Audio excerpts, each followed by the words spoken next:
10x your service design offering with Smaply. Take 20% off any order with This is HCD 20 off. Let's superpower you and your design team's potential. Sign up at smaply.app. Enjoy the episode from your friends at Smaply, helping support This is HCD podcast.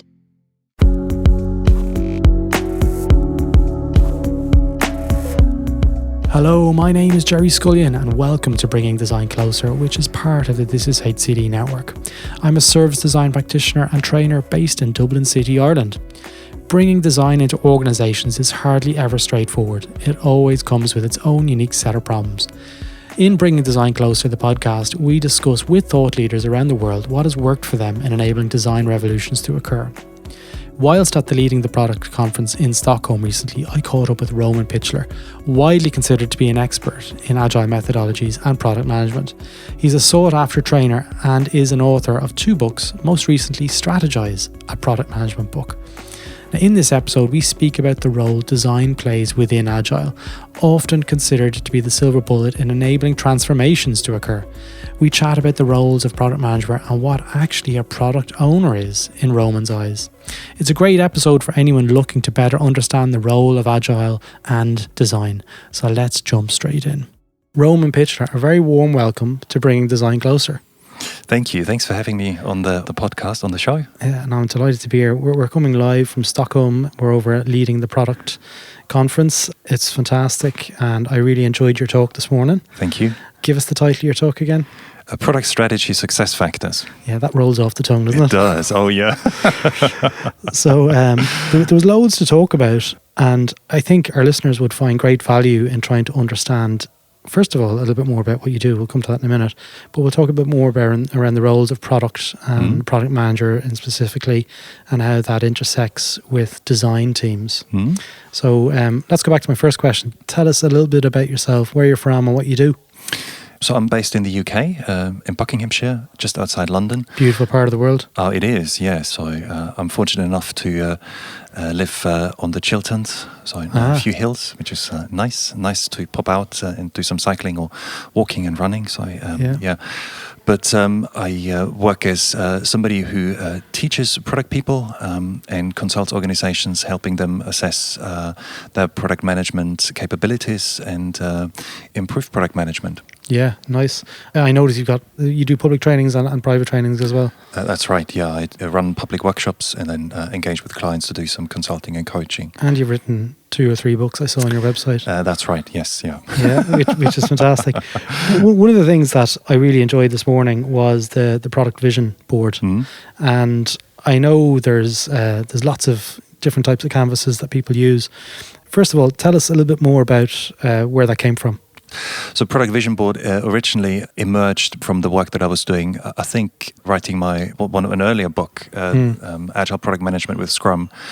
I was very interested in understanding how can we elaborate on the notion of a vision or product vision, which used to be, at least in the early Scrum literature, fairly prominent. And so that's where the Product Vision Board originally came from. And my initial idea was that a vision should, in a way, talk about user needs and it should talk about standout features. And I then later, once I'd come across Eric Ries's work and his work in the lean startup context, realized that actually it would be much smarter to separate vision and product strategy and clearly distinguish between the two. And I then, in a way, redefined the vision as the ultimate purpose, the positive change the product should bring about. And I really like to capture the vision free of any specific solution assumptions, a little bit like a glorified value proposition, a generalized value proposition, and then have the strategy that, in a way, is a path towards the vision, and recognizing that usually there's more than one path that leads to the same goal, and so that allows myself to pivot, to change the strategy, look for a new strategy. Yeah.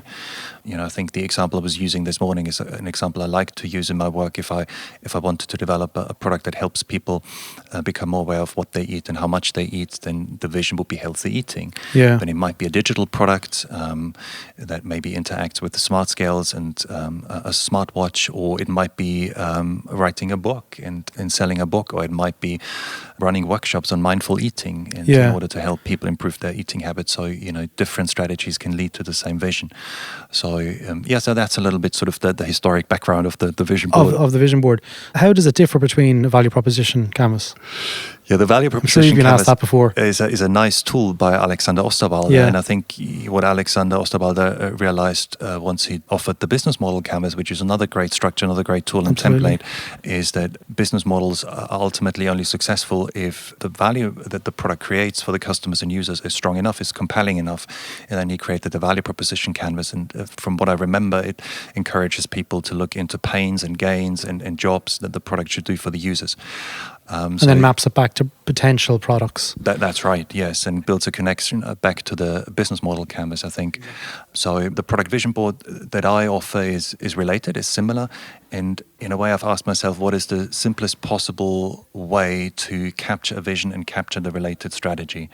And I feel that the simplest way to break a strategy down is to say, well, who are the users and customers? Mm-hmm. What is the need, or what are the needs that the product should address? And therefore, what is the main problem or primary benefit? What is the primary job to be done that the product should do for the users, customers? What are sort of the standout features? And what are the business goals? Absolutely. And then that can lead on to elaborating the needs in whichever way that is meaningful and helpful. For instance, using jobs to be done theory, or using human-centered design and working with personas and user goals. And you can elaborate the business goals by talking about a business model that allows you to generate value for the business, and either reusing an existing one, or adapting an existing one, or possibly investing in creating a brand new one, which sometimes is necessary, certainly in the case of disruptive products. Exactly. And what I really like about this one is it's very accessible. And the problem I've had with the value proposition canvas and the business model canvas, if you bring it into a low maturity organization, the vernacular and the words that are being used are sometimes very hard for them to grasp. Even though it's only pains and gains, they're like, what is a pain and what is a gain? With yours, you've broken it down into target group, needs, product, and the business goals. So it's very accessible. I imagine it's something that I'm actually going to use. I'll credit you, don't worry. Nice. I wouldn't be danger doing that. No worries. Which is good. So look, it takes us on to another topic around the team structure. And you'd mentioned around product person. And I thought that was really interesting, not to use the word product owner, product manager. And you mentioned we need to give credit to Rich Moranov, who also uses that. That's right. What's the problem with calling product owner and product manager? So the reason that I quite like to talk about product people and use the term product person or product professional these days is that I find sometimes the terms product manager and product owner used in a sort of kind of divisive manner. I think there's been a lot of misunderstanding in the product management community around, what's the job of a product manager? What's the job of a product owner? Is there a difference? What's the difference? And, different people have different ideas. Different frameworks have stipulated or suggested different solutions. I mean, for me personally, the way I've understood the product owner role is always essentially being a product manager in an agile scrum-based context, and that's the way that I've described the role. But some people have strongly disagree with this notion, and you look at an agile scaling framework like SAFe, for instance, where the product owner role is redefined as, in a way, a very tactical role, somebody who works with the development team and takes care of the product backlog, and then a product manager is more a strategic role, more outward facing. It's a different mindset. It is a different mindset, whereas the original idea in Scrum is that one individual, in a way, takes care of the entire product and provides the context for a cross-functional, self-organizing, autonomous, empowered team to own the solution and run with it. Yeah. So a different idea, different mindset. I mean, ultimately, I think it shouldn't really matter what we're called, what the title is. I think what should really matter is that we focus on creating value for users and customers, allowing people to benefit from an asset, from a product. Yeah. And in that way, have a product focus. Yeah. And so I'm quite happy if people say I'm a product manager. I'm quite happy if people say I'm a product owner, or I'm a product leader, or a product champion. I'm a business analyst. I mean, but you're a human at the end of the day. At the end of the day, exactly. We're all human beings. We're all trying to create value for other human beings and hopefully do other human beings some good. That's what it should be about. When you distill it down, it's funny, myself and Adrian Tan did a talk a number of years ago about how product management and service design can coexist. And the takeaway from it was, we boiled it down to what skills do we have and what do we need to get the job done. Which is like, at the end of the day, it's like the old crafts and the guilds, like, you're good at doing this, you're good at doing that. We're trying to create something here. and we're trying to build something together, which is a nice segue into the whole kind of the intersection of design and product. And I think before we get into that, it'd be good for us to hear what your definition of a product manager is.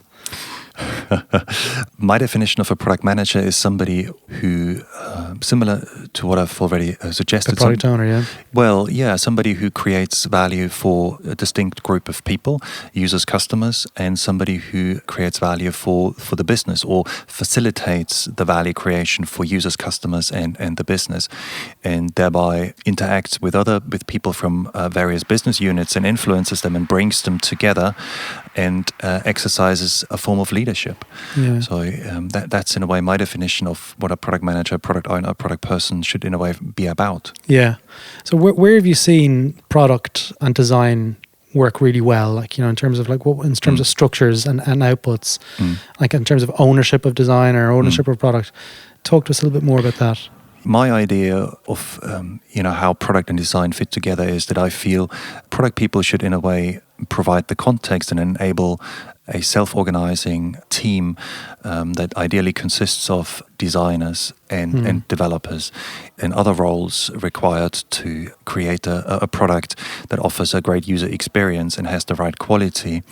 So empower a group of those people, empower a team, and provide that team with the right context to own a solution and run with the solution. Yeah. So what I commonly see is that product people spoon-feed detailed requirements on a continued basis to agile teams and in a way solutionize too much and in a way dictate the solution and the details of the solution, whereas I find it'd be more appropriate, it'd be more helpful if product people educated the team members about the users, about the market, about the domain, allowed some of the team members to gain direct access to the users, maybe take them along, carry out some user research together, give some of the team members the opportunity to listen to user feedback directly, and then provide the context by offering an effective strategy and an actionable product roadmap so that the team, the design, stroke development team, the cross-functional team can then, as I said, own the solution and run with it and so empower those individuals and in a way set them free.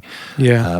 So that is often some work and some additional work and additional investment that product people have to do, but then it frees you up to focus on other pieces of work, to maybe do some more discovery work, do some more strategic work, and at the same time I think it's much more beneficial and it's much more satisfying for the team members if they can really run with the product and really own the solution. Yeah. It's a much more creative way of working. I think the product manager role is seen as like an enabler. So they're bringing together the UX, they're bringing together, in some instances, service design, like components, because you could have multiple product managers. What does a good product manager look like in your sense then? So I think one of the different elements that help product managers to be successful when it comes to skills, and so some are around being able to carry out tactical work, some are around being able to carry out strategic pieces of work around product strategy, product road mapping. But in addition to those hard skills, I think what's really helpful is to develop some leadership and people skills, which in my mind is always related to self-development. So these are things like cultivating empathy and the ability to empathize with other people, users, customers, but equally development team members and stakeholders, and reach out to others in a warm-hearted, kind way. Things like cultivating an open mind and attentively listening to others, practicing active or deep listening, and taking the time and showing a real interest. That not only helps discover underlying needs and interests and motives, but also it builds rapport and creates trust. It helps build that mindset as well. Yes, and it's the foundation for collaboration. You can't collaborate if there is no mutual respect and trust, at least, some mutual respect and trust. Otherwise, I think it's impossible to work together effectively. But then maybe also some more concrete skills around, say, decision making. How do you decide together with a group of people? If you want to draw in stakeholders, if you want to collaborate with the team, how can you make decisions together without resorting to design by committee and brokering a weak compromise and creating a product that's a loose feature set. Yes, thank you. Yeah, that's okay. It's all good. And related to that, dealing with conflict creatively. Whenever people from different organizations with different perspectives engage, there's likely to be some friction and conflict. It's the most natural thing in the world. But how can we deal with conflict in a healthy way? How can we maybe become a little bit more aware of the emotions that are present when somebody does something or says something that we don't disagree with, or when we work with an individual we don't particularly like? So those, I think, are very important soft skills that complement the hard skills and in a way bring them to life, or and then allow product people to succeed.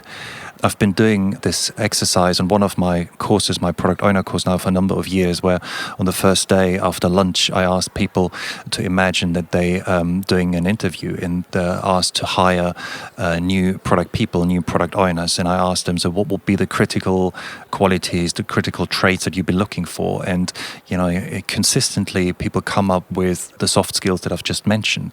And I think as a community, we tend to recognize that it's those leadership skills, those people skills, those soft skills that are truly important for us to succeed. But funny enough, there's been very little emphasis on this type of skills development in product management. We've very much focused on hard skills. We've very much focused on tools, templates, and specific techniques, including myself. It's all about the method. Yes. In many sense. Yeah. Just going right back to some of the things that you said there around conflict and culture and setting that mindset up for your team. How does the product manager role work within the organizational culture context when there's multiple product managers? Like, I'm not answering your question here, but I am a little bit. Dr. John Curran, on when I interviewed him ages ago, and he's now since joined with Ethnopod on the show, he spoke about the subcultures within an organization, and who's responsible for that? If there's toxicity in the team and there's toxicity within your tribes, who's responsible for fixing those things? Well, I think to a certain extent, it's the job of everyone. I think product people by definition are influencers. And so, as product people, we have an influence on others. So we connect with people from various business units and the team, the development team, in order to create and provide and offer a product or a service for that matter. And so by interacting with individuals, I think, there's an opportunity to be, in a way, a role model and behave in ways that we'd like others to behave and, act in a way that we think is helpful and is wholesome and skillful and is in a way ethical and conducive to collaborative work. Now, if you have a team that is, in a way, held back by conflict and finds it difficult to really resolve the conflict, then certainly in an agile setting, there should be a qualified scrum master or agile coach who can help the team. And similarly, if there are ongoing issues between the product person and the team, again, there should be an agile coach or scrum master who recognizes that and brings that to people's attention and maybe can suggest ways forward. Again, if as the product person you experience conflict with some of the stakeholders, then I think it's important to recognize that and look into ways how you can address the conflict in a healthy and constructive manner. I mean, there are certain unhealthy ways of how we engage in conflict. It's like being kind of aggressive and confrontative and trying to win, or being passive aggressive, or speaking behind people's backs and stuff. Possibly, yes. But being quite in a way confrontative and trying to win, or trying to back away from conflict, avoiding conflict, or giving in and appeasing somebody who seems to be more powerful or more aggressive. So just sort of to minimize any losses, and that sort of conflict behavior, which I find quite common, including when I look at how I personally deal with conflict, always operates from a win-lose perspective, and it always operates from the idea that somebody's right, somebody's wrong, and most likely I'm right, and my intentions are good, but the other person's intention most likely aren't quite so good, and I judge and I blame, and the blame is on you. It's your fault. Absolutely. And that is not a constructive way to deal with conflict. So recognizing that and recognizing what is going on, I think, is the first step to deal with conflict more creatively. And in many ways, I feel that product people should be ideally placed to resolve conflict skillfully, because ultimately I think it's about becoming aware of our own emotions, what's happening for us, what is our story, what are our observations, and then what emotions are present for us, but equally what's happening for the other person, what are their observations, what is their story, and what emotions are present for them. And why are those emotions present? What are the underlying needs and interests? What's driving those emotions? And, being willing to, in a way, do some research here. I'm tempted to say user research and listen with interest to the other person, even if it's difficult, even if you dislike what the person is saying or you dislike the individual full stopper. And then understand, okay, how can we move things together? What is a helpful request for me and what might help the other person? I think too often, again, we're sort of focusing on positions. We're staying at the surface. We're focusing on who's right, who's wrong. And I think that way, you can't really resolve conflict constructively. And if you then try and negotiate a weak compromise, the conflict is likely to resurface sooner or later. Yeah. So I think it's really about going deeper, about admitting that we're human beings. As human beings, we're complex, sentient, beings. And we have emotions and, and we have underlying needs, and figuring out what are those and how can we address them in a helpful way. Absolutely. All right. So, Roman, we're coming towards the end of the conversation, and we always end the conversations with 3 questions. The 3 questions from hell is what I used to call it, but they're not so much hellish anymore. So first question is, what is the one industry thing that you wish you were able to banish? Certainly when it comes to design, dark design patterns and making users in a way addicted to products. Yeah. So encouraging addictive, unhealthy user behavior. Yeah, so ethical considerations. Yes, and absolutely. Things. Yeah. Second thing is, what is the one professional skill you wish you were better at? Oh, my personal skills, my people skills. Yeah, well, they're pretty good so far. Oh, thank you. So managing people on a day-to-day managing basis. people, managing myself, I find conflict a very, very interesting topic. There's an old Beastie Boys song that says, never know that self that much at all, and until your back's against the wall, you never know yourself that much at all. So I feel that when we're in situations where we're uncomfortable, where we're starting to get tense, it's a great opportunity to self-reflect and ask, why is that? What's happening here? So I think that's true for everyone. That's true for everyone, yes. Yeah. And the last question is, what advice would you give to emerging design or product management talent for the future? That's a very good question. And I find it hard to give a snappy, concise answer to this. So for me, being a good product manager is really about being open to development. And I really like Carol Dweck's mind around growth mindset. And in a way, keeping an open mind and having a can-do attitude, in the sense that with the right effort and with reflected effort, we can all be good at a variety of skills. And so I started to play the saxophone again after taking a break from it for over 20 years. And I find it fascinating researching or learning some facts about famous saxophonists like Charlie Parker, for instance, who, apparently practiced for like up to 15 hours at times a day playing the saxophone. And so there's a reason why he was that good. Because he put in so much effort. Now, I'm not encouraging anybody to excessively work or work super hard. Exactly. I think it's important to try and follow a sustainable pace and have a healthy way of working. But at the end of the day, if we're not willing to put some effort in and reflect on what works well and what hasn't worked well, then we can't expect that our skills will improve. Yeah. And so that, to a certain extent, is part and parcel what I find of the growth mindset. But not saying I can't do it, but I can't do it yet. And with the right practice and the right environment and with some patience and perseverance, then I'll be able to do it. So I think that's maybe my tip for a young product or design professional. Excellent. Roman, thank you so much for your time. It was a pleasure. Thank you.